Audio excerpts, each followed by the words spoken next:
ibu yang dibuang anak kandungnya.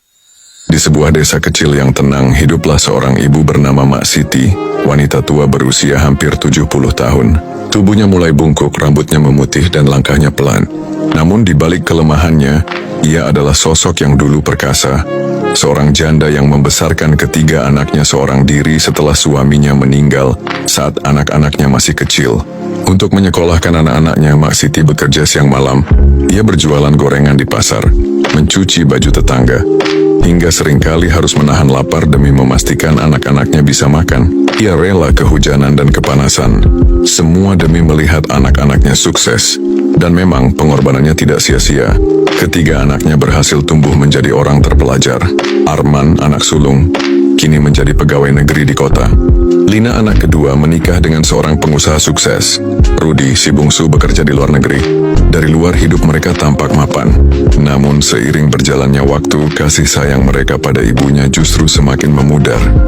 Awal penderitaan. Ketika Mak Siti mulai sakit-sakitan karena usia, ia berharap anak-anaknya bergantian merawatnya. Tapi kenyataannya, mereka malah sibuk dengan urusan masing-masing. Arman beralasan pekerjaannya menumpuk.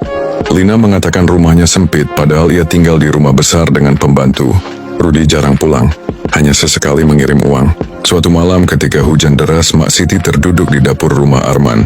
Ia batuk keras, tubuhnya gemetar. Dengan suara parau ia berkata, Ibu minta maaf kalau merepotkan. Ibu cuma ingin dekat sama kalian, bukan hanya dikirimi uang." Namun Arman hanya menjawab ketus, "Bu, jangan begitu. Saya ini sibuk. Lagi pula ibu kan masih bisa sendiri. Jangan manja. Nanti saya pusing kalau tiap hari harus ngurusin." Hati Mak Siti hancur mendengar itu. Puncak kehancuran. Beberapa bulan kemudian ketiga anaknya berembuk. Mereka merasa keberadaan ibunya hanya merepotkan.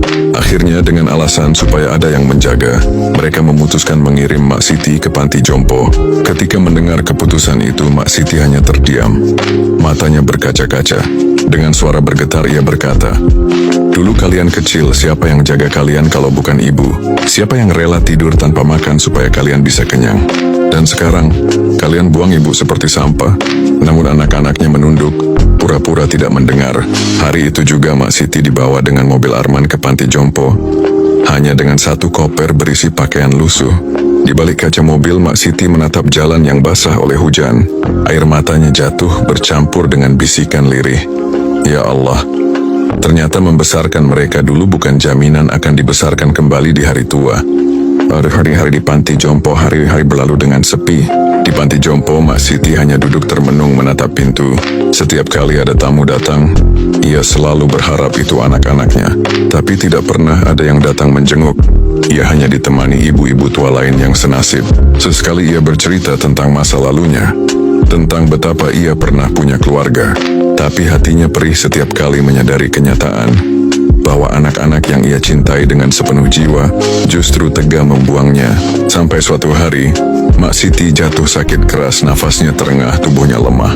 Di ranjang panti jompo, ia berbisik lirih pada pengurus, "Kalau nanti saya pergi, tolong sampaikan ke anak-anak saya.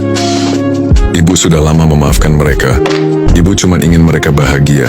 Perturin akhir yang mengguncang. Ketika kabar wafatnya Mak Siti sampai ke anak-anaknya, barulah mereka menangis histeris. Arman menyesal, Lina meraung, Rudi terbang terburu-buru dari luar negeri. Namun semuanya terlambat.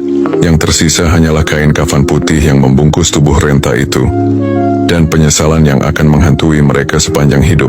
Di pusara sederhana terdengar bisikan hati mereka, "Ampuni kami, Bu, kami anak-anak durhaka."